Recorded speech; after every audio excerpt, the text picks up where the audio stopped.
I'm excited to be here. It is a privilege to stand on this stage with such an incredible lineup of speakers tonight. So, Terry, thank you for the opportunity. When he asked me a few months ago, would you be interested in being one of our speakers? I was like, yeah, that would be great. And what do you want me to speak on? And he said, being a creator. And so as I thought and I began to pray about it, I thought, you know what? There's really no better way to do justice to this subject than to really share a little bit of my testimony with you. So I'm going to kind of take you through that tonight. And I'd like to begin by saying life is not about me, but it's all about him. That's where I have to stand on his foundation. And so as back in 2005, I had at that point been a stay-at-home mom with 4 teenagers in the household. Married 35 years, just a couple of weeks ago. So yeah, on that one, he's right over there. And I'd been involved in leading Bible studies and actually even at our church, the women's director, as well as helping in schools, as a volunteer. But as I sat in my prayer chair one morning, I felt that I was being called to something different, a little bit out of my comfort zone. And I don't know with you, but I began to have a debate with God. Have you ever done that? A year later, guess who wins? Just saying, he wins. But I'll share with you why. I didn't even share it with my husband because of an insecurity that I had. And I have now known a type of dyslexia that when I was growing up, back years, they used to just pull you out of classes and try to get you to read faster. I don't know if you ever experienced that, but they had a little old projector. It went on the wall, and what it tried to do is get you to read just faster. And what it did is actually made it worse for me. And so that insecurity, if I was called upon in class to read, or in Sunday school, or wherever, I would literally start shaking. It may not sound like it's a real difficult experience, but I can assure you that it was something that held me back. It was a fear that I had deep within that developed this almost kind of like a paralyzation, if you can say it, to the point that, when I would take those time tests, I didn't do very good on those time tests. So when I graduated from high school, I was even told by one of the counselors, I'm sorry, but you're not college material.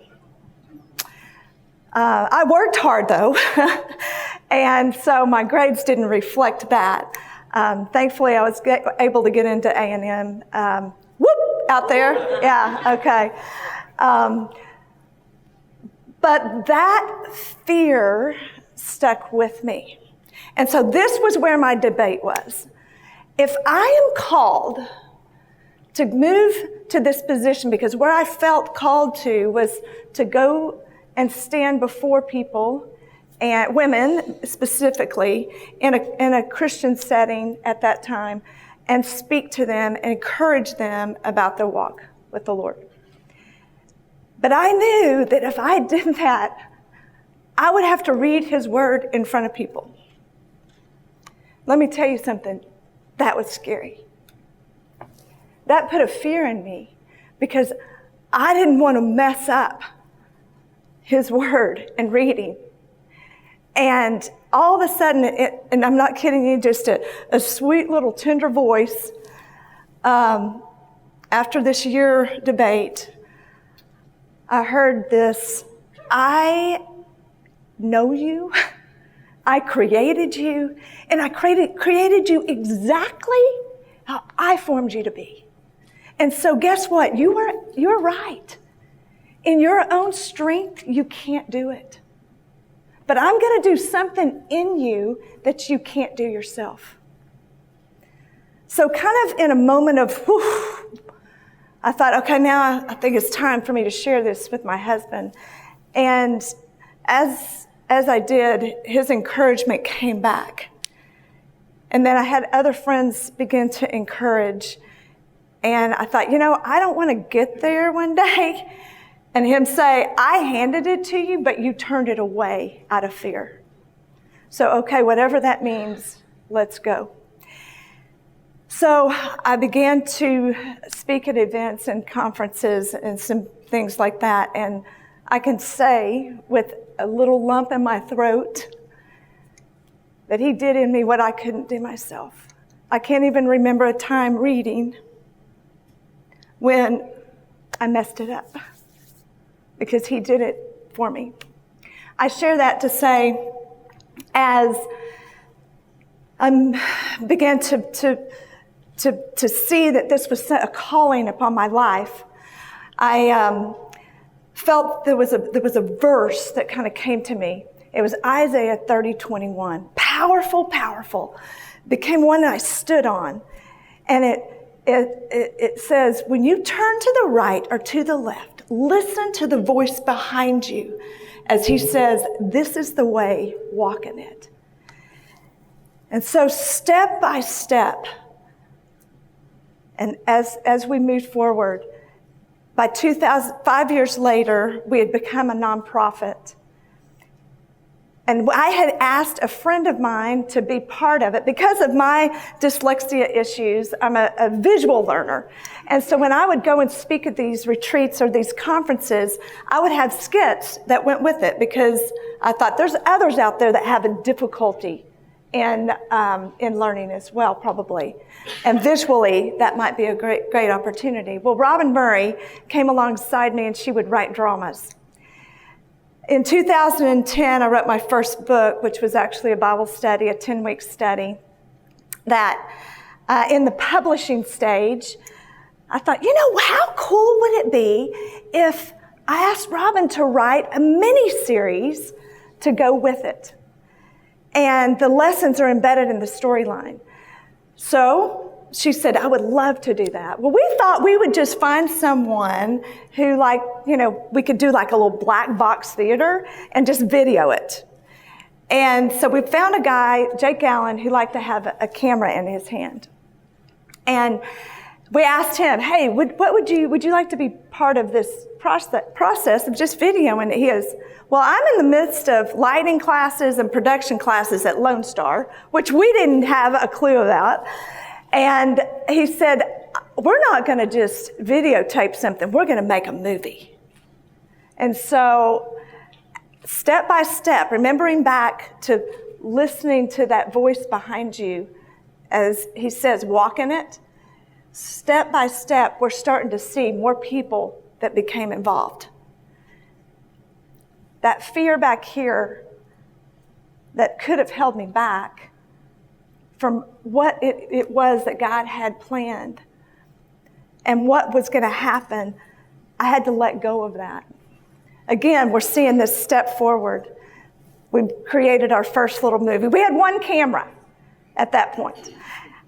Then a couple of years later, we produced our second movie called First Love. And if you've ever eaten at Eden Cafe, Ulysses Larramendi, he stars in that, and as well as some other people in the community. And we released that, and that was like just a DVD release. So then we moved a few years later to our next. I'm moving down the road because I want you to see this movement. We stepped forward, and we were asked to. We were thought about this idea. What about a soldier that's injured and he comes home dealing with PTSD, and we show the effects internally, and then the struggle that he has with the family and the marriage issues, but we show the hope and healing that Christ provides. And we were like, how could we be called to do this? There were 5 of us.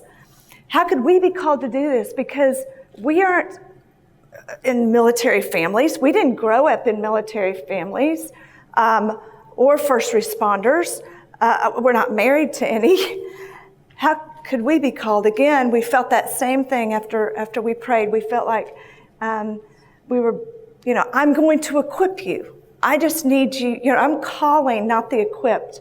I'm calling those who are willing, and I will equip you with what you need to move forward. So we said, okay. We had 3 cameras now, moved up on our scale. And that project, by saying yes, opened up the door for this ministry to grow large.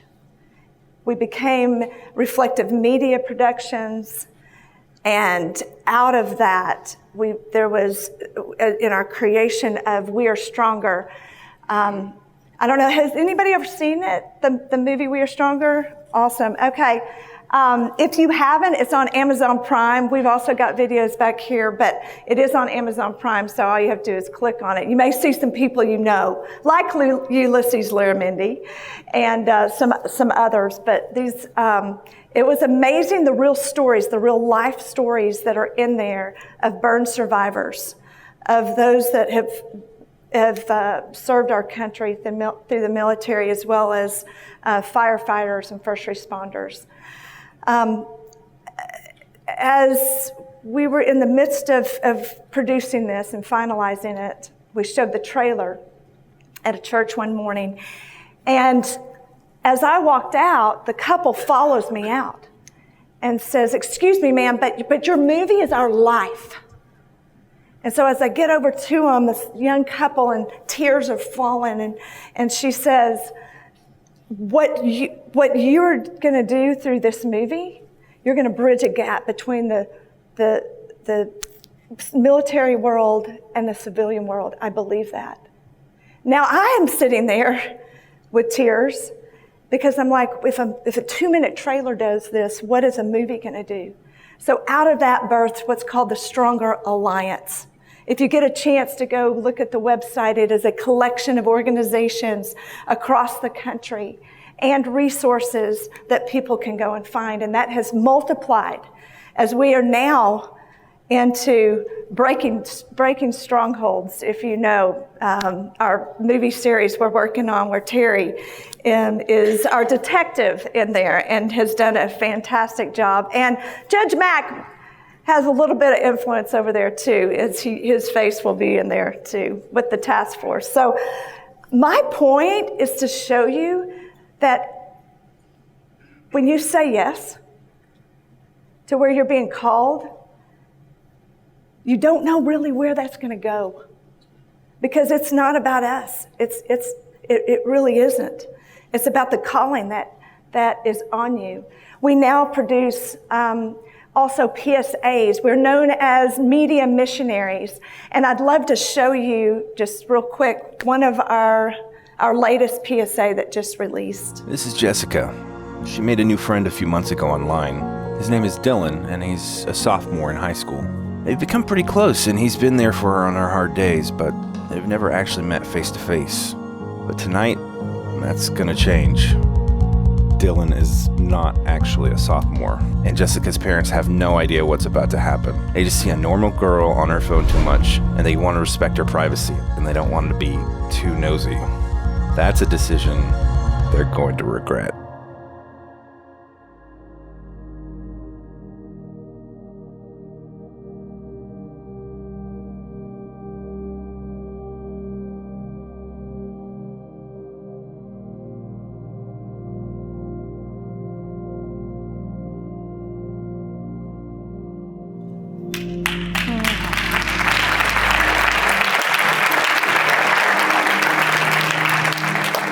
Those are the kinds of things that we're creating through, that we can get into the homes. We can get into the devices. And so as I wrap this up, I just want to encourage you, what's holding you back? What might be, is it fear? Is it maybe I'm too busy? What is holding you back from taking that step forward out of the comfort zone and into the place that God's calling you to be. You don't know really what the impact of the direction that you're supposed to be going if you stay behind this right here. The amount of people that have gotten involved with reflective media productions and the organizations that we're part of go far and wide. And it's, again, not about me.